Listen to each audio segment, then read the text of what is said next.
Paleo nerds. Two grown men. One plays with dolls. The other draws dinosaurs with crayons.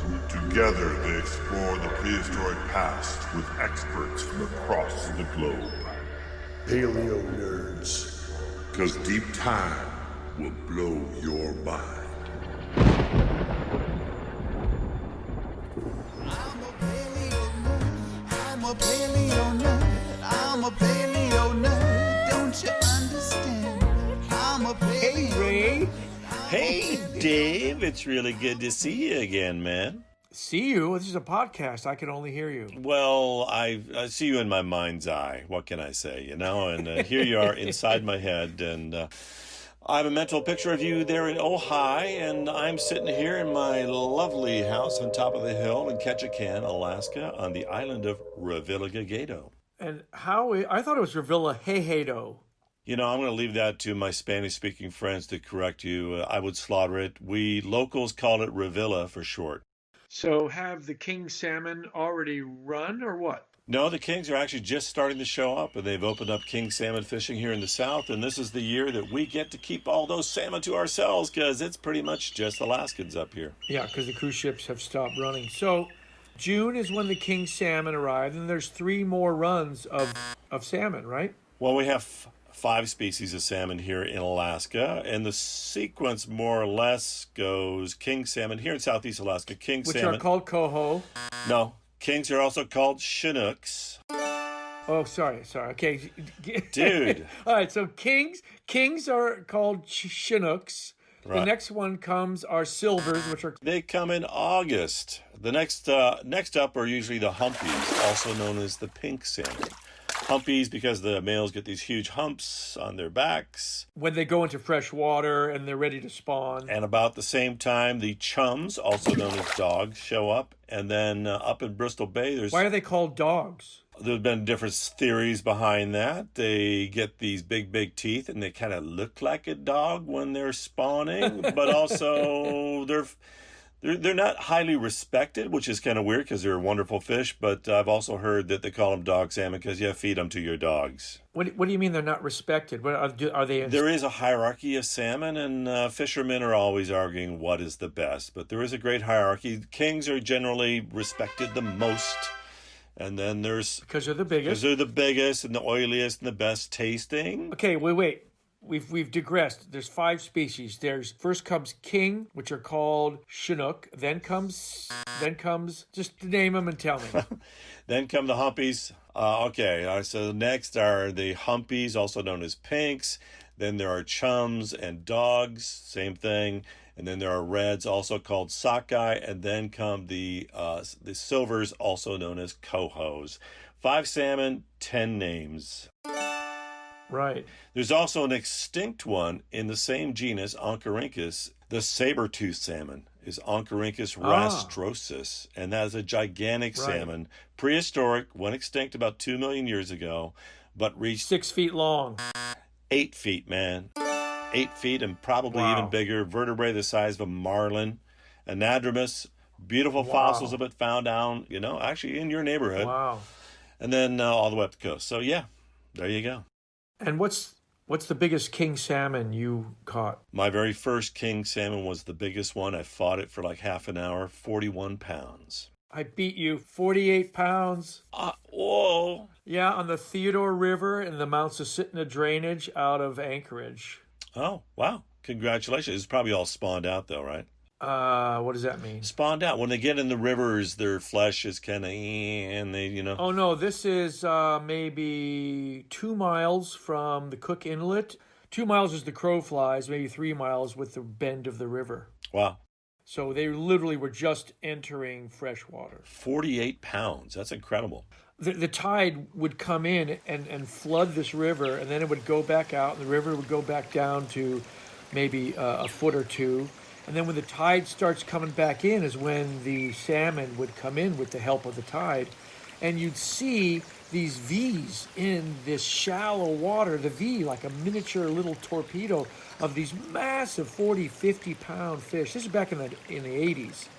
these massive fish, and they'd see you and spook and go swimming right by you, and sometimes you wouldn't know they were there, and suddenly this massive creature would shoot past you and would startle you because you'd be there for hours with no action, and then suddenly, bam! And you're standing in the river with a fishing rod, right? We're standing in the river, yeah. Yeah, on these sandbars in just, half a foot of water.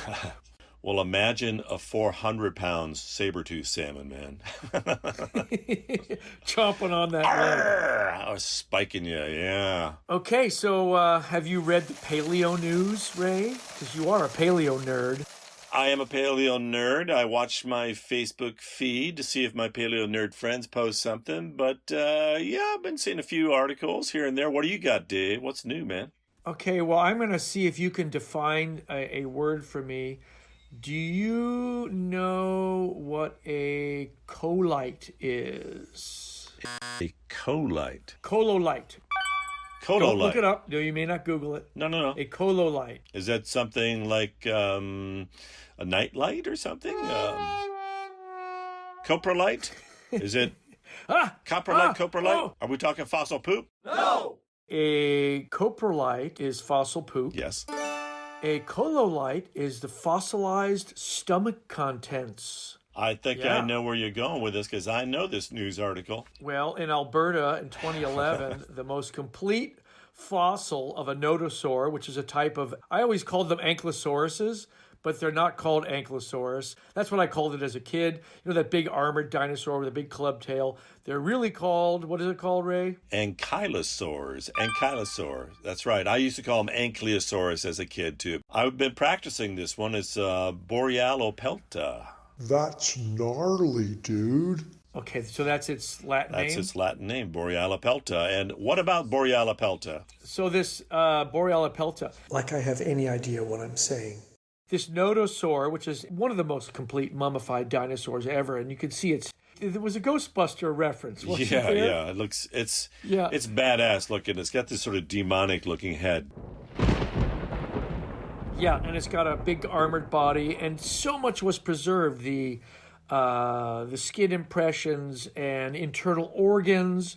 And so some scientists recently published a paper. They were able to get the cololite, the fossilized stomach contents, slice it really thin. They were able to identify plant remains and the actual species of plants. Even though they were able to identify what this last meal of this nodosaur was, they can't say that it's indicative of all nodosaurs. It's only to that particular individual. That's scientific hedging there. But what was this notable nodosaur? Huh? That's pretty good. What was its last meal, Dave? Greens. A salad. Salad. That was in the early Cretaceous, and there weren't a lot of flowering plants, so I'm dying to know, man, what did it eat? They're pretty sure he's... ferns. There were ferns. Yeah, they were ferns or something. Yeah, it was like ferns. That was actually 80% ferns, man. No, you're saying. Right. But here's what's weird. This thing died, floated out to sea, That's right. sank in salt water, got covered with mud for the incredible preservation. What are the odds of that happening? Well, the odds are actually, that happens every now and then. There's actually Kirk Johnson, director of the Smithsonian Museum of Natural History, and a good friend of mine, coined the phrase float and bloat. And I love that phrase because it's a creature that dies. It's out by the seashore, dies probably a wistful, lonely death by the seashore, and then it floats out to sea. But that nodosaur from the oil sands out in western Alberta is absolutely stunning because everything was there. But yeah, the float and bloat happens every now and then. There's one from Kansas. There's a nice float and bloat situation down. The only dinosaur bone ever found in Washington State is a float and bloat found in the San Juan Islands on a beach with a bunch of ammonites around it, and then there's a chunk of dinosaur. So it's pretty cool. That's pretty cool. Float and boat. Float and bloat. No. Bloat. Float and bloat. Yeah, like float my boat, but yeah. All right, so we have a really cool guest. You and I both know him and have spent some serious time fishing with him in Craig, Alaska, which is the outer kind of part of Prince of Wales Island where you have access to the great wide Pacific Ocean. It's not on the inland Inside passage is on the outside, yeah.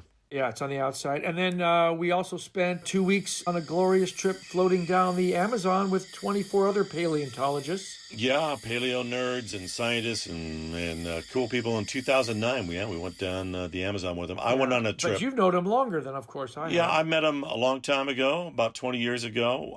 He was my roommate once in the Amazon, and you know how terrible that must have been for him. Oh, my God. Yeah, you're snoring. So he is an amazing sculptor and an artist and purveyor of biological specimens as far as recreating them for museums and private collections.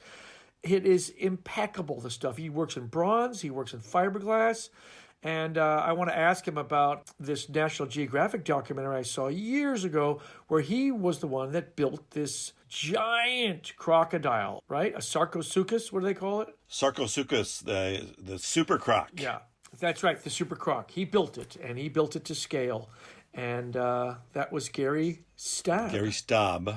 And Staab is absolutely an incredible artist. I can't think of anyone else who does life-size dinosaurs for a living, and he's out in Missouri doing this incredible work. So, all right, well, let's bring him on the old-fashioned wireless. let's call him up, Dave. See what he's up to. All right. Hey, Gary. Great to see you guys. Hey, Gary, man, how you doing? well, it's a nice quiet time in the studio. So quiet time is productive time, which is very nice. Now, Ray uses his artistic world very compartmentalized. I'm blown away by how you use it like a job. He goes to the studio from a certain amount of hours per day, regardless, and gets really pissed off if I bug him during those times. Do you have those type of hours? I go at it in an all-in kind of wheelbarrow of hours effort. So I have a tendency to work really irregular hours, but a whole lot of them. So that's kind of how it works for me.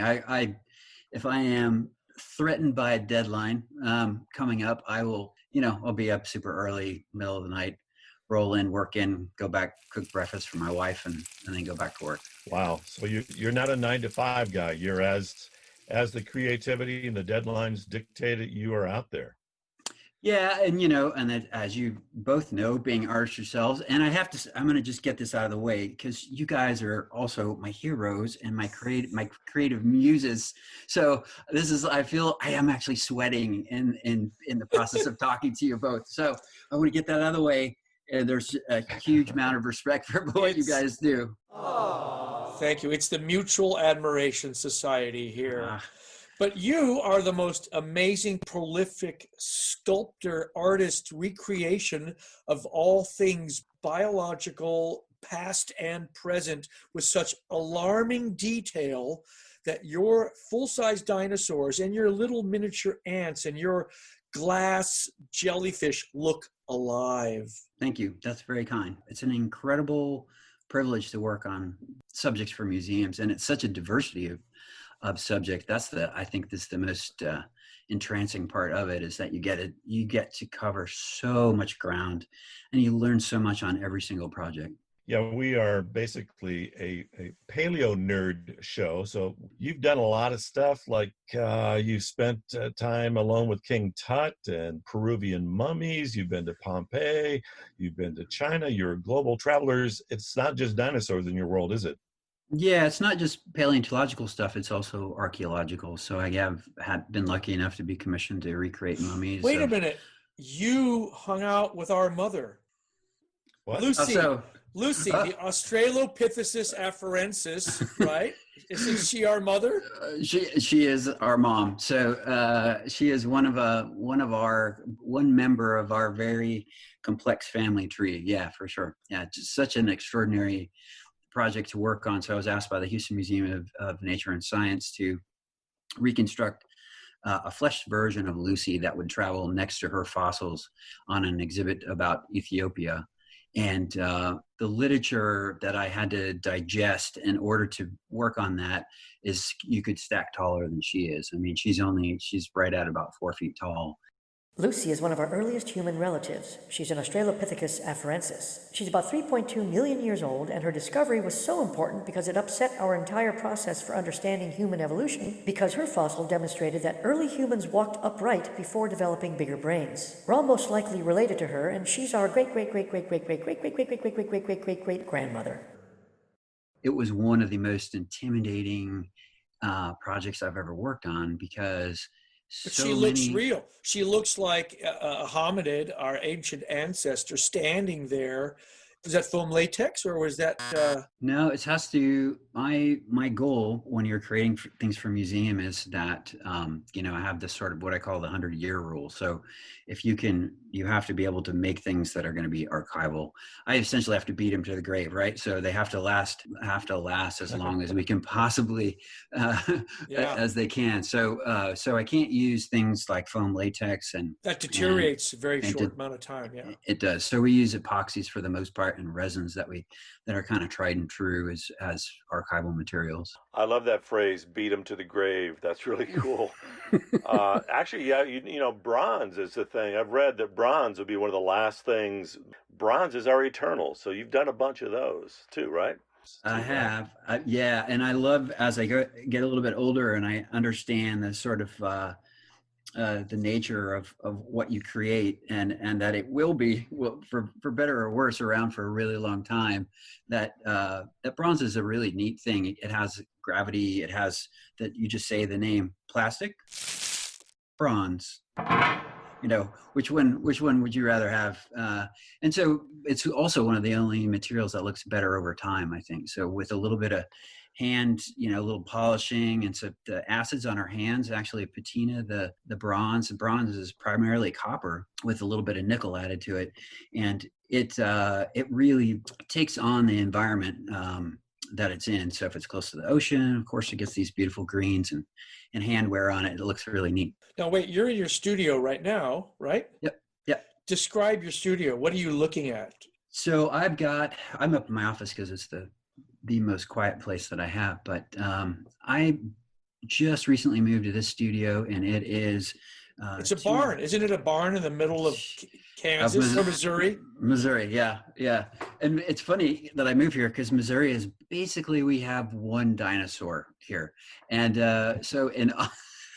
we have a dinosaur that someone found, and it was back. Now, wait, is it a judge currently sitting on the court, or is it?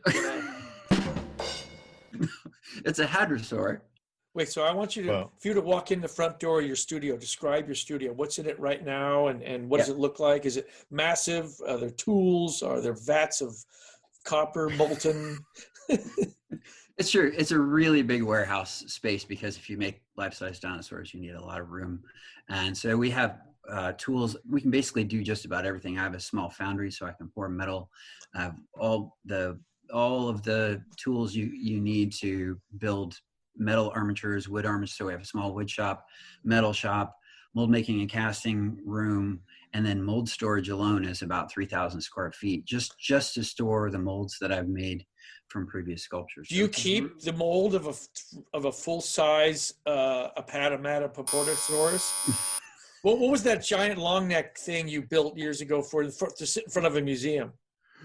Built a couple life-size long necks. So I did a life-size Brachiosaurus, and then I did a life-size Camarasaurus. You keep those molds? When I'm doing really big sculptures like that, it doesn't make sense to actually make a mold of it, but it makes sense to mold parts of it. So the process we're doing is I'll do a small scale sculpture of it and get the scientific sign off on the small scale sculpture. And then from that point, we'll do a 3D laser scan of it and then mill that in-house. So I have a CNC 4x8 bed CNC machine that will cut that dinosaur out in sections, and then we glue it all together. And I'll weld an armature for the inside of it. And then we put an aesthetic skin on it so it doesn't look like a big block of dock foam, but it has all that, the kind of beautiful subtleties of skin and coloration that you hope for in a museum model. Wow, Gary, your shop must be full of the most coolest stuff. I've accumulated a lot of reference materials, and I'm just super interested in all natural history. So, if I happen to find a fox on the side of the road, I'll pick up that roadkill fox and I'll dissect it and I'll make a mold of it and I'll make a cast of it. Let's go back to your early days? Because, you know, I've seen you when you were in the Amazon, you were the guy going over and picking up the tarantula. You were the guy wrestling the caiman. You were the guy just grabbing everything and looking at it. I was raised in Nebraska. My folks, I was lucky enough to have access to a farm on a river. So I spent a ton of time just running around as a wild child. It has been said that I have a near terminal interest in nature, because I put myself in position. I have to touch things to look at them and hold them. And so the problem, of course, therein lies the danger that nature brings to our hands. Crikey. Right? But it's that kind of that crazy discovery thing. You can catch something. I was doing this yesterday with some snakes. I'm 52 years old. I'm still leaping into the grass to catch snakes on the way home from work. Pull them out so I can look at them, check out how this works. How does this work with that? And then see how they, Do you check to see if they're venomous first, or you just grab the heads? I'm very familiar with all the species, Right. so I never dive on. I do some dangerous things, but I'm not going to do that. So anyway, I was raised in Nebraska, had that amazing experience of being able to go out and discover nature and spend a lot of time in it. And then at about age 11, just completely fascinated with it.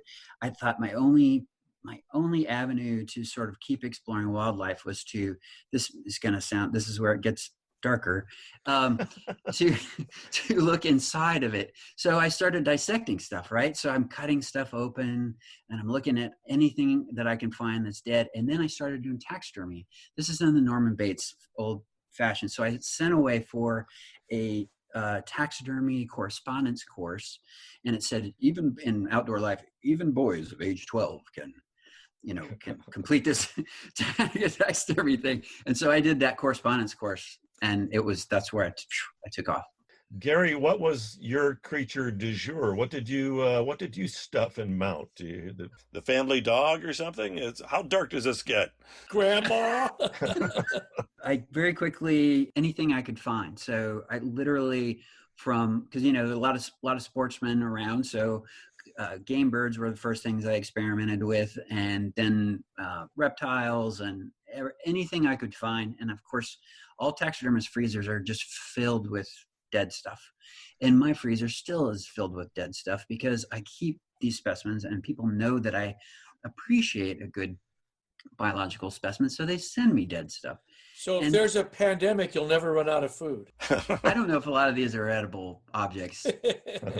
Anything is edible if you have to. So you're a taxidermy kind of kid. You're in high school and you're stuffing creatures and big date getter. Yeah, I'm sure. Yeah, you want to see my cadavers, baby. I had this taxidermy fascination, and I did that all through high school. I wasn't 100% certain that I could make it into a career or how to really channel it into a living. And I took my first drawing class in college, and I went to a natural history museum, and we started drawing the animals that were in the dioramas. And I thought, oh my gosh, this is just extraordinary. And I could take my taxidermy, I could maybe apply it to the museum world, but I very quickly found out that it was much, much more than just taxidermy. It was sculpture, it was research, it was painting, it was all these other things. And so I asked if I could get a directed study at that museum, and they gave me a directed study. And then the next semester, I actually wrote a academic curriculum proposal, parlayed that experience and that sort of love of learning and natural history into writing my own degree. What was your first professional display or model that you built? The first display I ever built was for the 8th grade biology department. I love it. Where David Rombach, my science teacher, my biology teacher, gave me money for materials. And fantastic. So he said, we want a really nice cross section, good cross section. What was it? It was a whole bunch of things. So it was like a green sunfish and a possum, and luckily a big water main broke and it destroyed them all because they were really horrible. Were they sculptures or little Taxidermy. Oh, they were taxidermy. A sunfish? Oh, a local sunfish. Yeah, not a mola. I'm sure you already know this, but a mola mola is also known as an ocean sunfish. They're huge, they're flat, they're massive, up to 1,000 kilograms, which is 2,200 pounds. They can be as long as 7 feet, and they're these beautiful, beautiful creatures that certainly you would not want to taxidermy in a small high school biology lab. Okay, so what was the first like professional gig you got? So after I graduated from college, I was sculpting when I was in college. The first big sculpture that I worked on in college was for the British Museum of Natural History, and it was a 13-foot long emperor scorpion. And so that was, talk about being thrown in. They were like, "Hey, have you done much sculpture?" And I said, just a little bit. So this would be obviously not to scale, something much larger than life. And it moved too, so it had to move. So part of my job was, I was part of the team. Yeah. So I did the front arms and the tail, and someone else did the body and the legs. And I had just a few months to do it. And it was just like, okay, here's your sculptor. Here's the box of clay. Here's the sculpting tools. Go for it. And they gave me a lot of guidance, and they were a spectacularly talented group of people. So after that, I was hired out of college, right? I had a month off, and then I went to the Denver Museum of Nature and Science, and I started sculpting there. So that's where I met you, and you had done a number of the dioramas. You'd worked on creatures that are in the dioramas in the prehistoric journey display, right? The permanent wall there. That was the first exhibit that I worked on, and I started by making one of the big Burgess shale animals, which have always been a fascination of mine. And so that's the Cambrian hallucigenia and Anomalcaris and Wawaxia. Exactly. Yeah, those crazy creatures which look like something out of an acid trip. If you haven't seen the organisms that lived during the Cambrian that are preserved in the Burgess Shale, you should. Google that and let me know what you think. Yeah, they're fantastic. What did you sculpt? The first thing I did was a big grasshopper.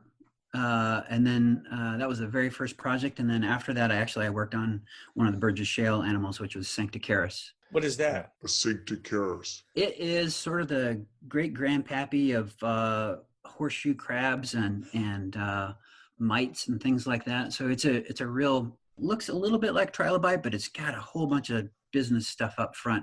Lots of feeding appendages and spikes coming out of its face. I've seen your videos on Instagram, and the amount of time and detail you put into your clay sculptures, which obviously you do most things in clay first. Yeah. But every feather, every bit of feather or scales, I mean, it is absolutely insane how it starts off as a smooth piece of clay and ends up looking like, obviously, one color because it's in clay. It looks like the real thing. Well, that's nice of you.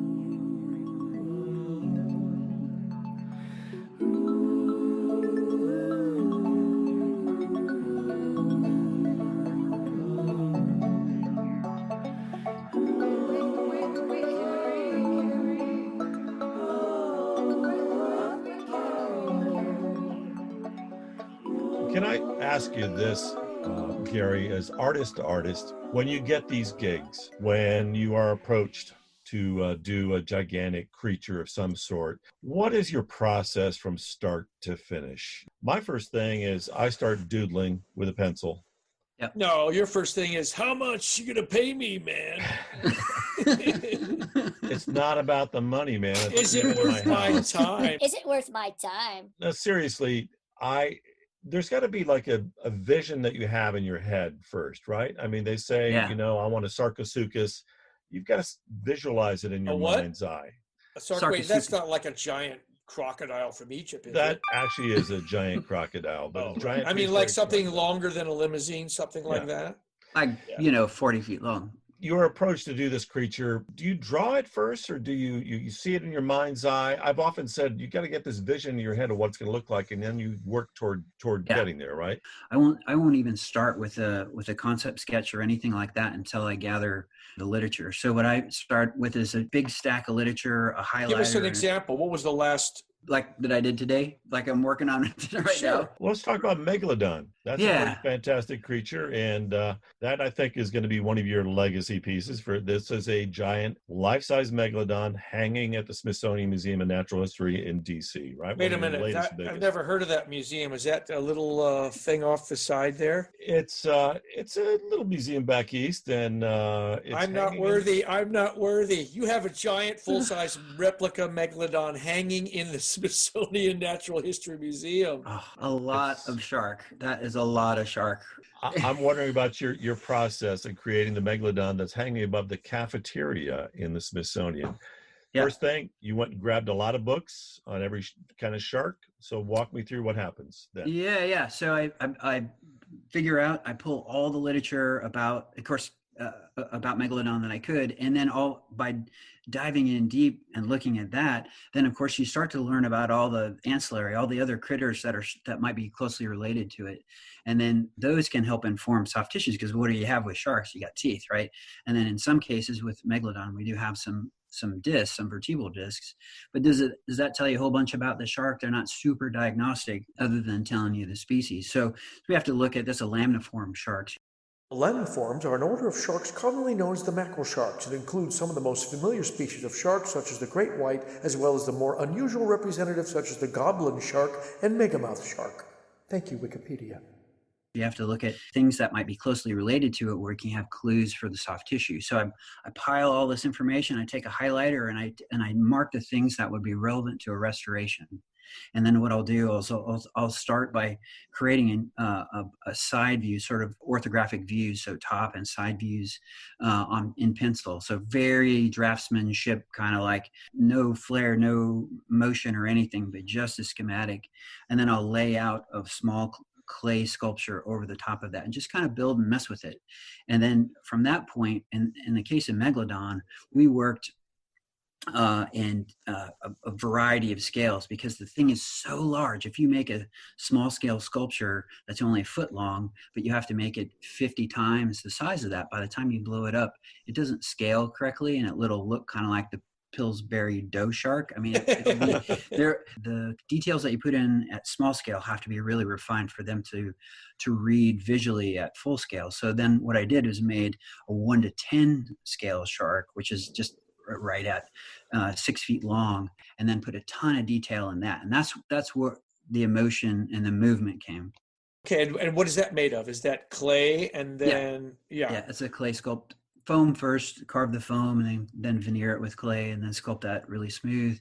And then that's going to be our working model. Then we scan that in about 326 pieces, slice up sections of foam, glue them all together, and then figure out, you have to divide this thing. With the tricky bit of it was we had to get through this historical door, which was fairly narrow, tall but narrow. So you make your model, a scale model that's what, 1 to 10? Okay, yep. 1 to 10. So for every inch is 10 inches, or every foot is 10. I do metric, because it's much easier. Yeah, much easier to do the math. Yeah, you know what? I love the fact that the metric system is based on our planet's size, and it's in base 10. But here we are stuck in America with 12 inches. How do you divide 12 inches? With a calculator?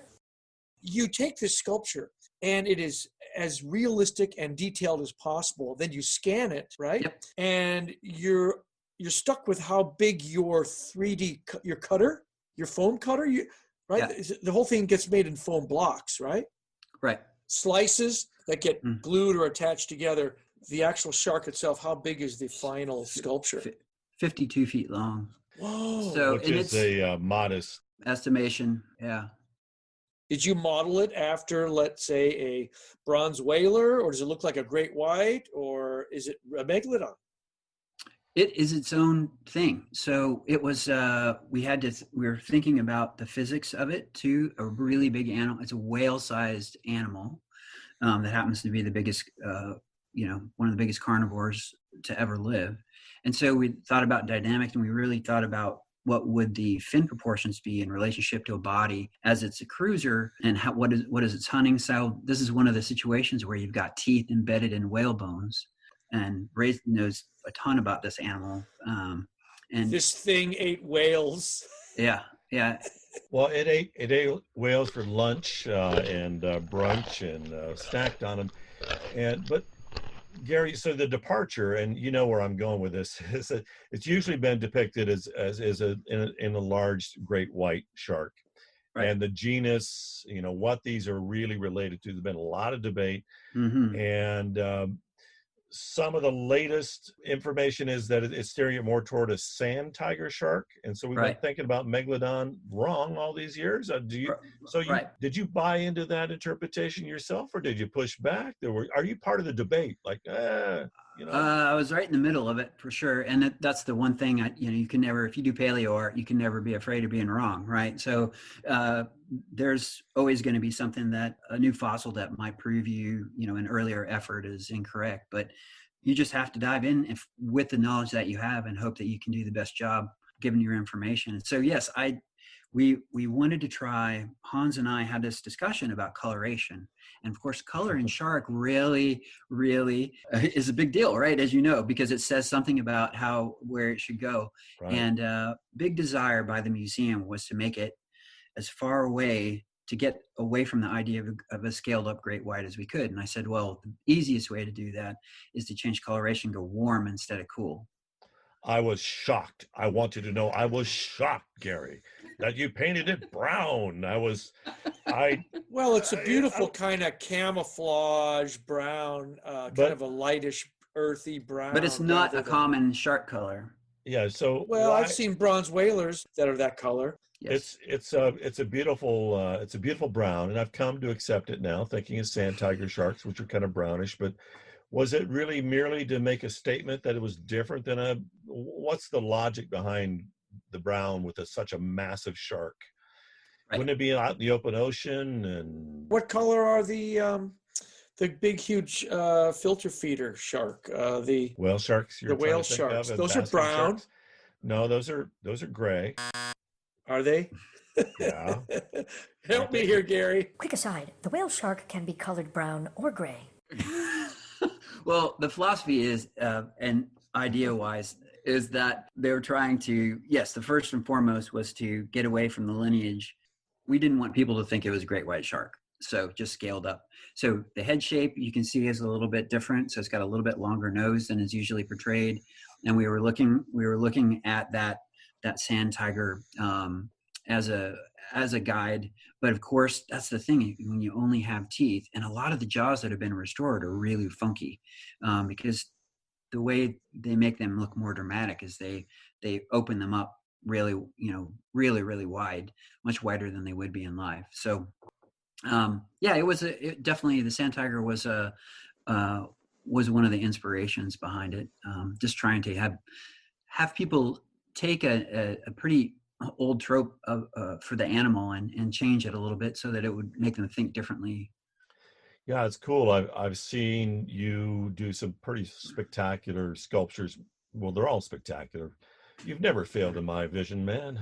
But the Tyrannus that you did in Miami for Sean, yes, our buddy, for the Miami Science Museum. Tyrannosaurus basically with feathers. Wait a minute, but that's common now. It's common to assume that dinosaurs have feathers. And in fact, I've seen so many pictures of these polar T-Rexes that are covered in a beautiful, soft, downy fur, trudging through an Arctic landscape. So don't act like you're surprised, Ray.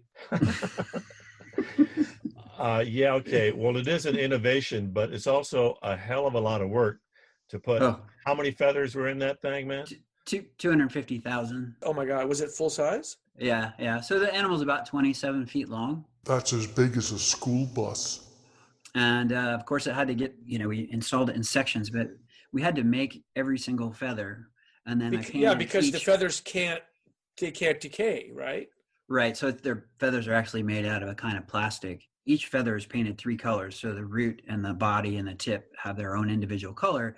And then there's a bunch of different color variation on the whole animal, which grades, different in value on the belly and then on the back as well. I don't do all this stuff by myself. I have a team of people that are in the shop with me working. So I have 3 employees, and everybody's got their skill that they're really good at, and others are just generalists. And so I do all the research.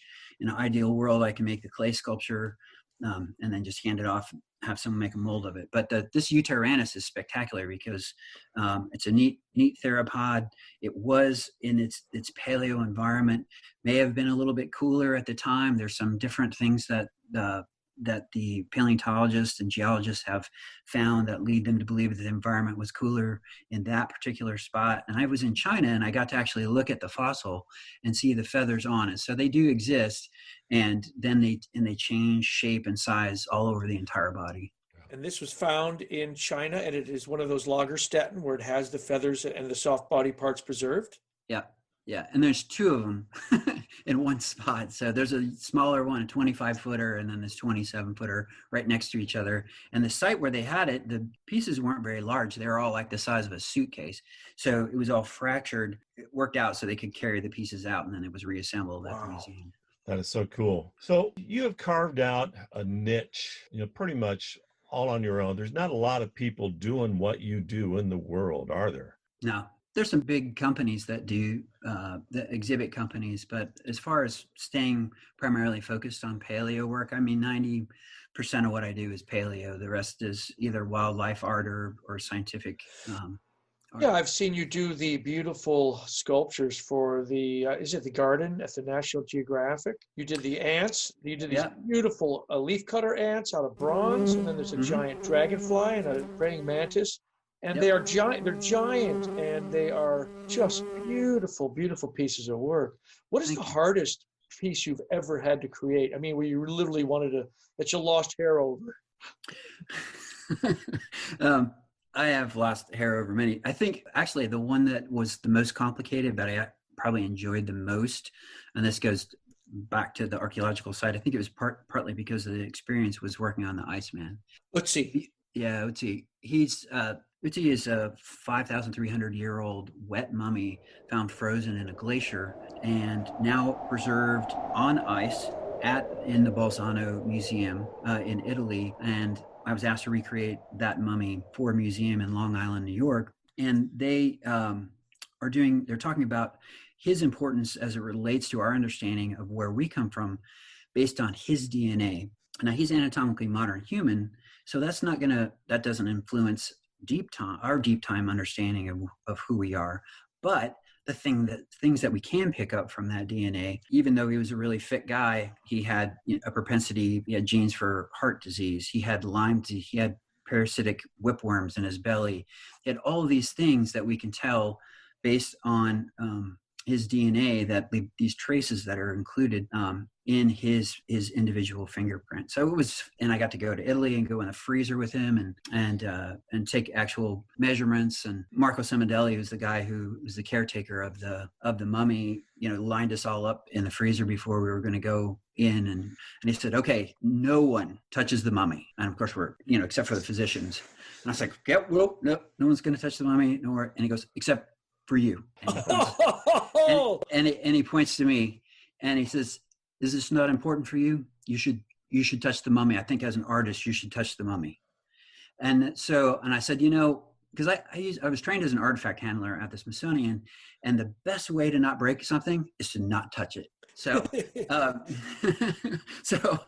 I'm fully aware. I've worked on national treasures before, really valuable fossils, things that cannot be replaced. So you just don't touch them if you don't have to. But he asked me to physically make that contact. Show me on the mummy where the artist touched you.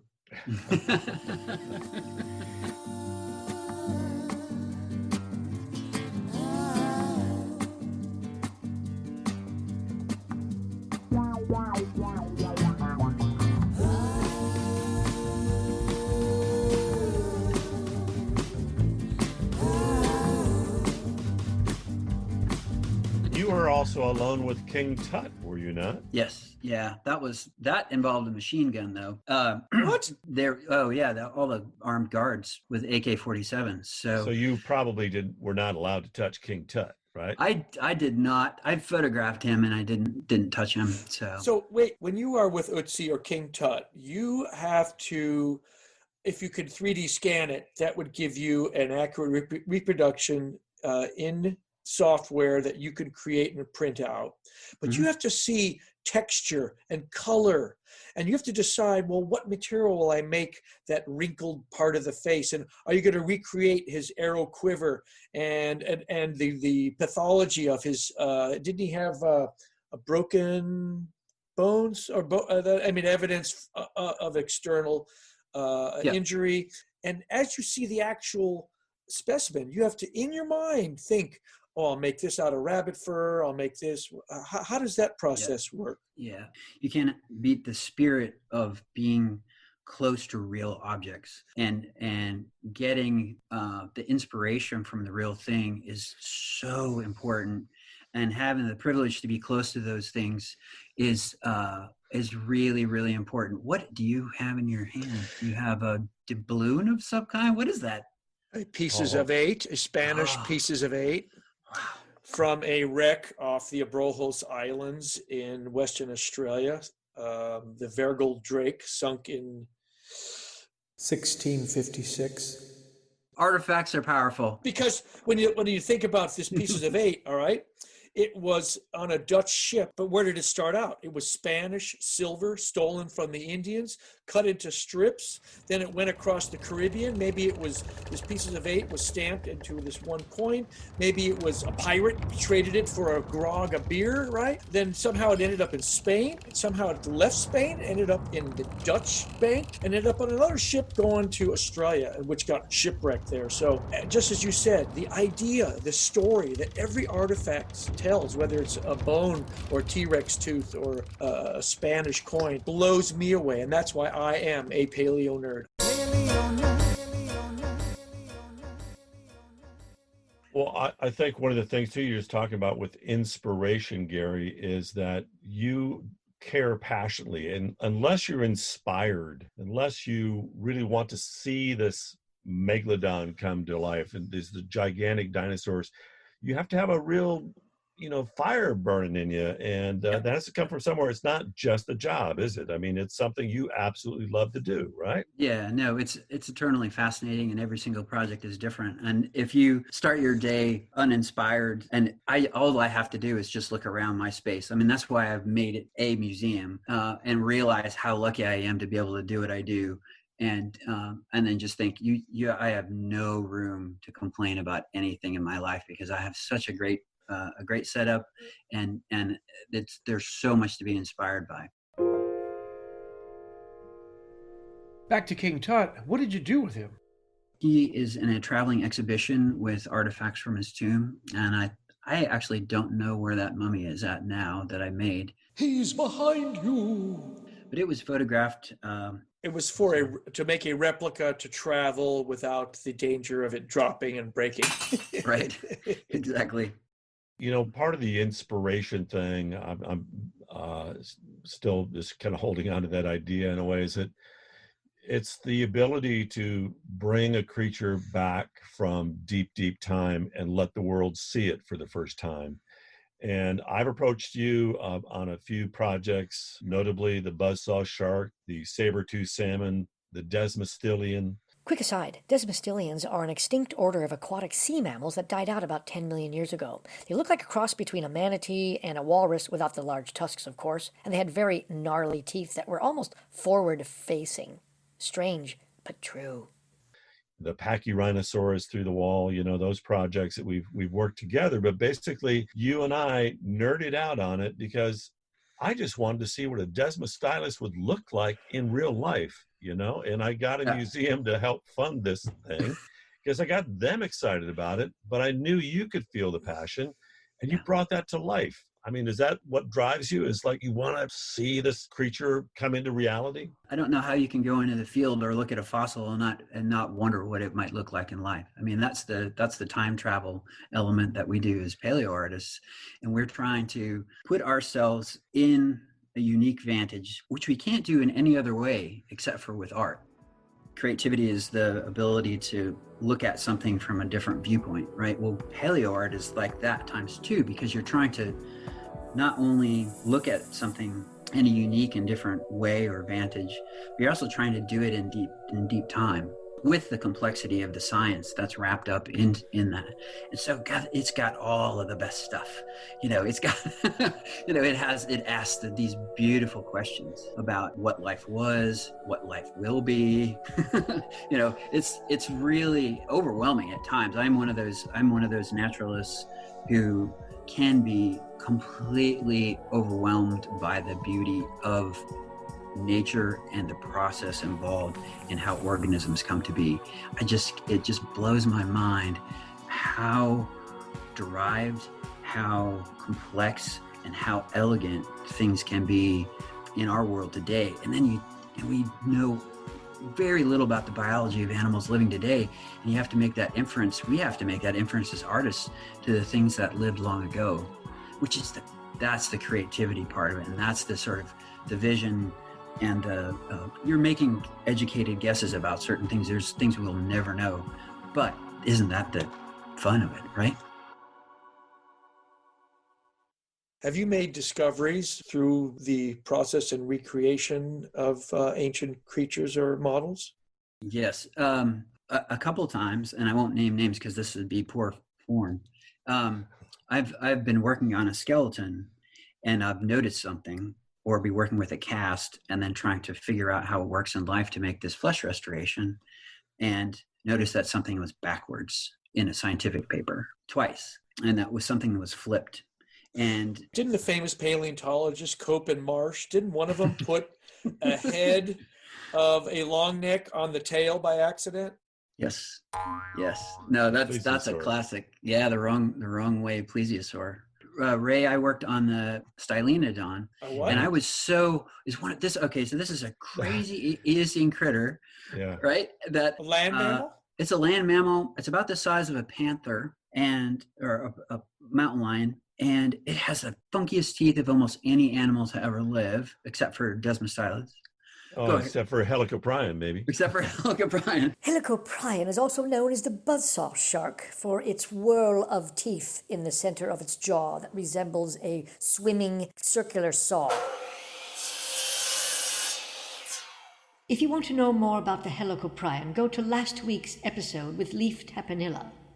But yeah, I became obsessed with this animal too, and I painted it. Is this the one with the jaw traps? Incorrect again, Dave. No, describe it, Gary. It's got these weird L-shaped teeth. It's got big canines that make you think that it would be a rodent. But then as you move back, it has L-shaped teeth. Right behind the canines, there's a peg and then an L shape and then more pegs. So it's grinding or clipping roots. It's got huge front arms and big claws on the front, very heavily built up top.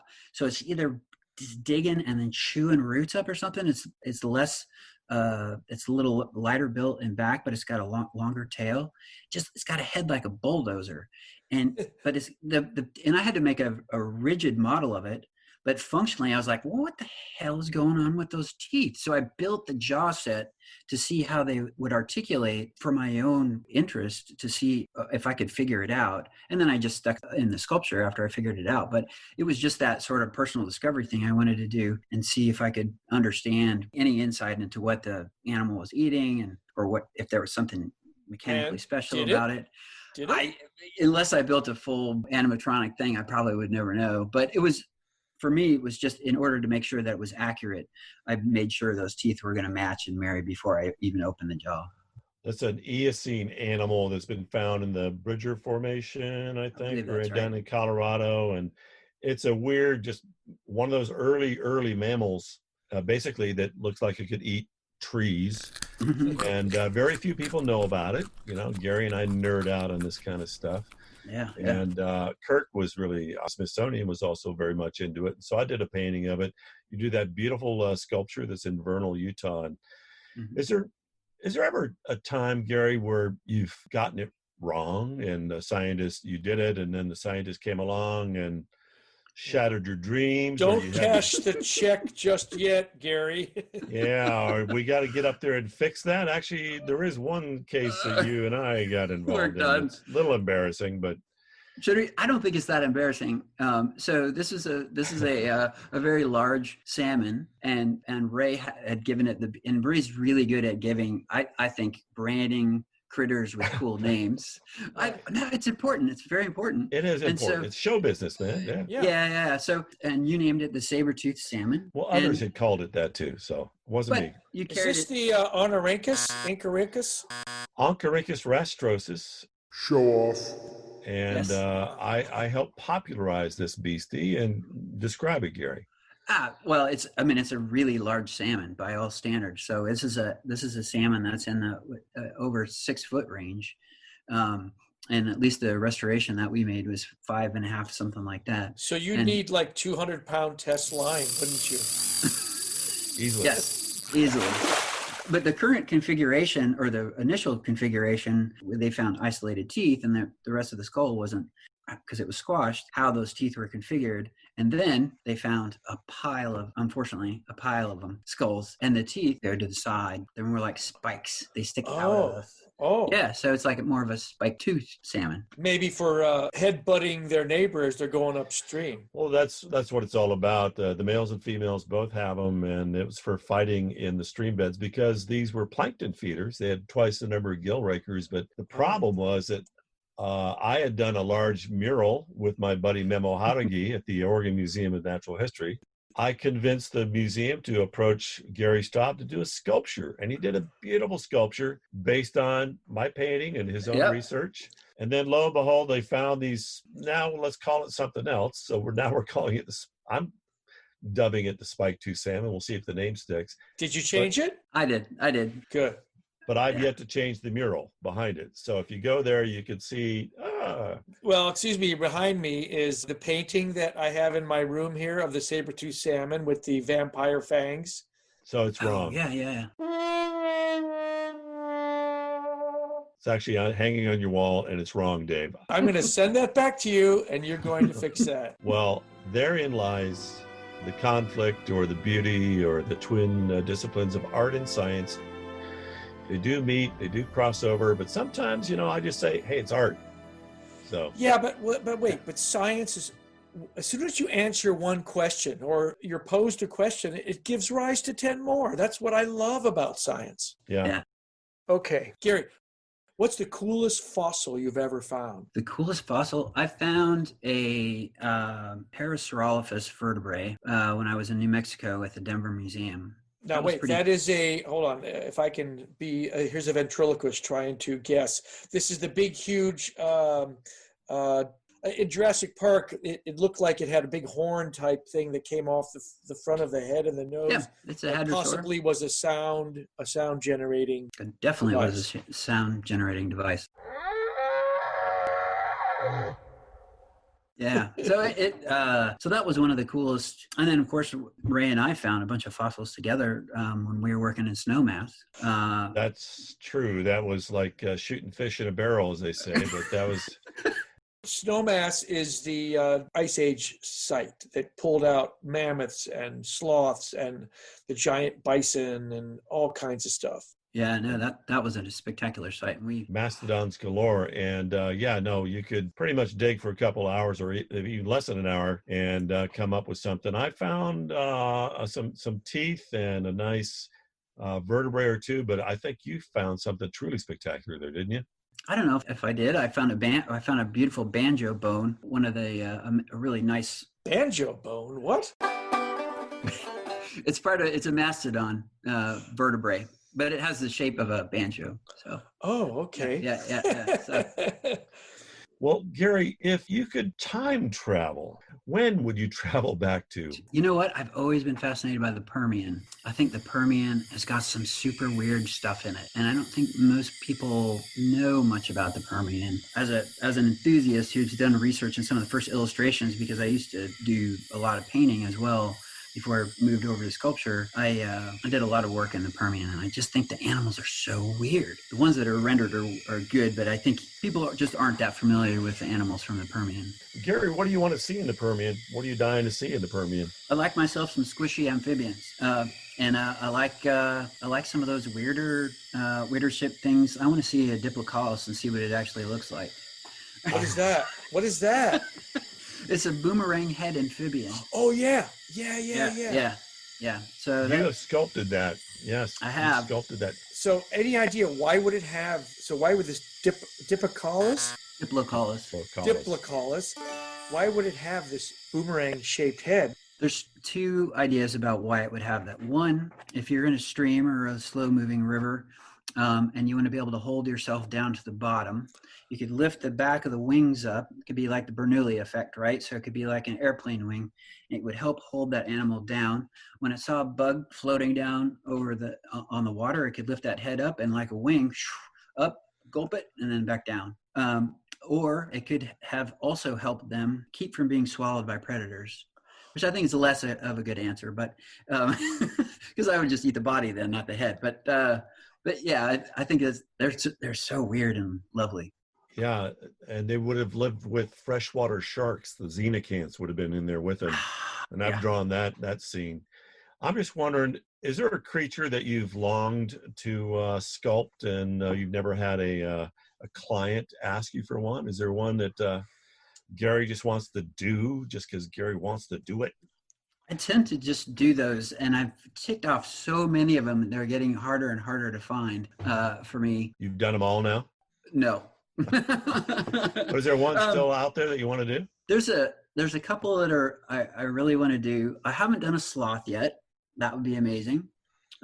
There's also a giant hyena from China that I want to do called Pachycrocuta. It's silly big. It's like a short-faced bear size hyena. Whoa, I don't know about that one. That would be a cool one. It's a Cenozoic, Asian mammals. Let's do a fundraiser for that one, man. GoFundMe. Gary, science is under attack nowadays with propaganda. People aren't accepting facts as readily as they'll accept an opinion. So I always ask this of my fellow paleo nerds. What can you do to spread the word that science and facts are real? Well, I have made it a personal mission to address that question. I formed a charter school this year. And so this was the first year we had 3rd and 4th grade. We just expanded it to 5th grade for next year. And so now we have 3 teachers and myself, and it's called LENS, so Learning Through the Exploration of Nature and Science. Wow. And all of the activities are based in field experiences, like going out and going to a bat cave. I buried dinosaurs bone casts in the schoolyard. So the kids can go out, dig them up. I have a grid. They put the grid down. They draw them. So we learn observation skills. We learn to think about. I give them context because it's always, you're finding a dinosaur bone in the schoolyard. It's like, amazing. Another one? Well, how about that? So that's personally, I think where change will come is in kids. And it's the only, but that doesn't help us now. But kids can change or at least influence their parents. We know that. Addressing issues directly related to adults who don't seem to have any ability to reason based on facts is difficult. Yeah. I'm blown away that you have started a charter school in your copious spare time. Absolutely amazing. That's just beautiful. We have 2 fantastic teachers, and so I get together with them on a regular basis and write curriculum.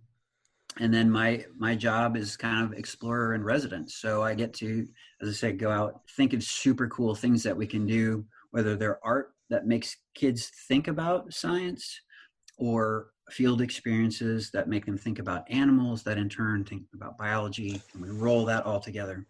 That is brilliant. Congratulations on that.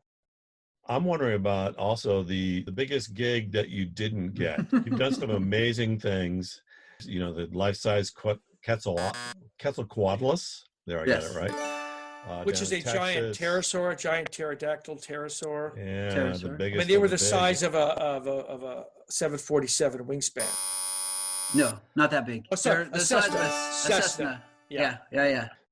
These negotiations on big gigs, sometimes oh, there's these, and everybody's on board, and then it doesn't happen. Yeah, the nature of being an artist is highly speculative, is it not? And so It we is. find ourselves putting a lot of time and energy and thought into stuff, to things that just don't happen sometimes. And so I spend a lot of time doing stuff like that, and I'm sure you both do that as well. You've done entire like maquettes of a model and it's everything, and then it Many doesn't happen. times. Many Many times. times, yeah. So or I'll just have an idea and I want to make it and then try and pitch it later. It tends to work better if I get a direct query from a museum, and then I'll If they want it and you're not pitching it, yeah. Yeah, exactly. Before we go, do you have a question to either Ray or me? Oh, turn the tables. Actually, I'm gonna fall back to my default of just completely being enamored with both of you guys, and wondering how that you do it. But I know the story is the inspiration is being there, finding the muse in science. But I often wonder how you can keep the gas in the tank. How you keep inspiration as an artist to keep As an artist. For me, it's boredom. If I do something that is unique and innovative, the day after I do it, it's done. And now I need to do something else to renew my energy. I had an idea. I'd like to have a velociraptor, full-size robotic creature in my show with blinking eyes. And I spent a year and a lot of money with sculptors, and we made molds, and we did foam latex, which it's started to fall apart in my garage. And I had sickle claws that were 7 inches. And it was kind of like a Deinonychus. It wasn't that scientifically accurate, but in one of my shows, you can see it on YouTube, he opens my show fully robotic, the eyes blinking, the mouth snapping open. And I loved the fact that I had a dinosaur in my show. After that show was done, I've done it. Now, what can I do, build on that or make it better? And that's where my inspiration comes from. Once I achieve something in my career, I need to move on and find something new that's challenging. Well, I think one of the things that happens too, Dave and Gary, is that you do these things, and maybe if the old gas tank is running a little bit empty, you reach out to a fellow paleo nerd, to someone who shares the interest, but to another creative, because you feed off of each other's creativity. And it's really that dialogue and that sense of artistic community. We're doing this paleo nerd show because it's fun, and you get that energy. And I've certainly been so lucky to have worked with you, Gary. A lot of times I'm pitching exhibits to a museum, hey, and it looks so much better if there was a Staab sculpture over here. You're very kind. And, they check it out and they go, yeah, it would. Amp it up with some Staab, And no, but it's really that collaboration. You and I have had some great adventures. Mr. Strassman and I have had some great adventures, and I hope we get to have many, many more. Yeah, let's do some more adventures. It's been really good talking to you, Gary. Oh, what a pleasure. Thank you so much for having me on. All right. Well, we're coming and doing a show and tell at your school. Okay. Oh, please. I'm signing everybody up. All right. Believe me. We're in there. We're in there. Gary, hey, thanks a lot for being on the Paleo Nerds. Thanks, Gary. It was really fun having you, dude. You guys are amazing. Thanks so much for doing this. Hey, Ray, that was an awesome interview with Gary.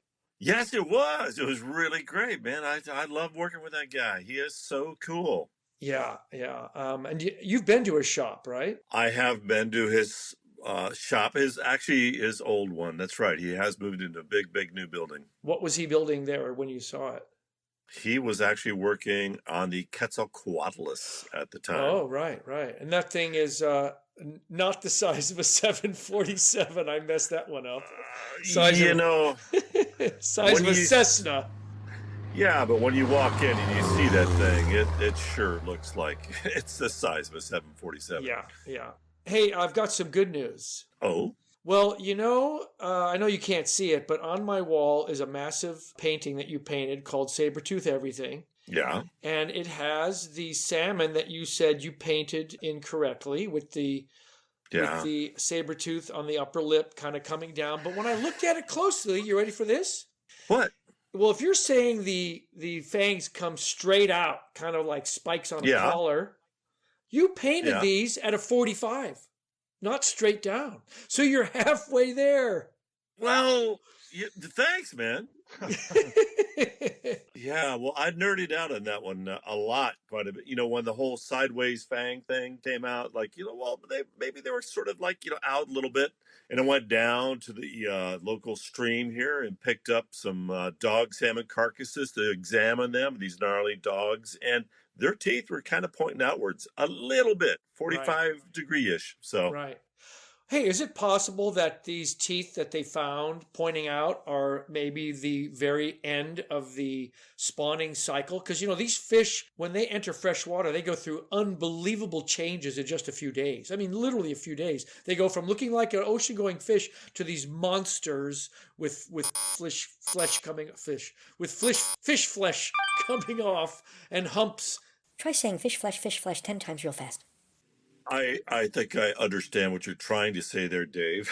It's a tongue twister, but it is incredible the change that salmon go through. They're in the salt water, and as soon as they get in the fresh water, their skull structure begins to change. The bone.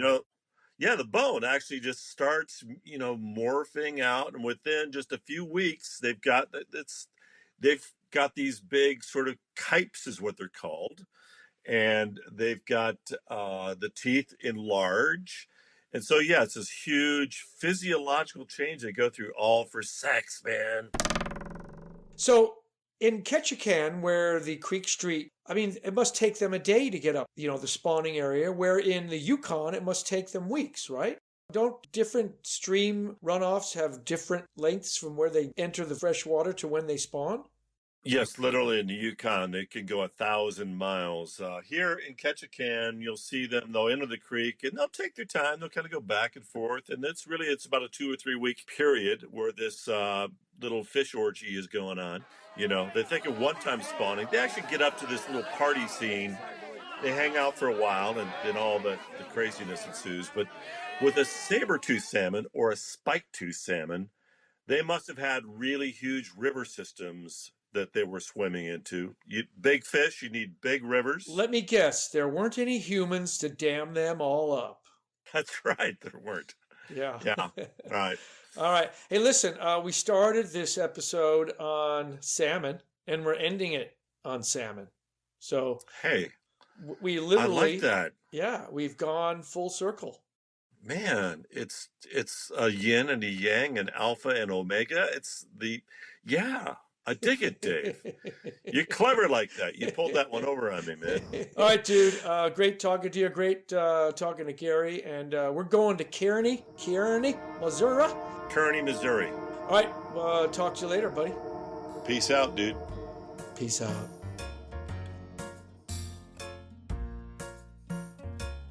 Thank you for listening to Paleo Nerds.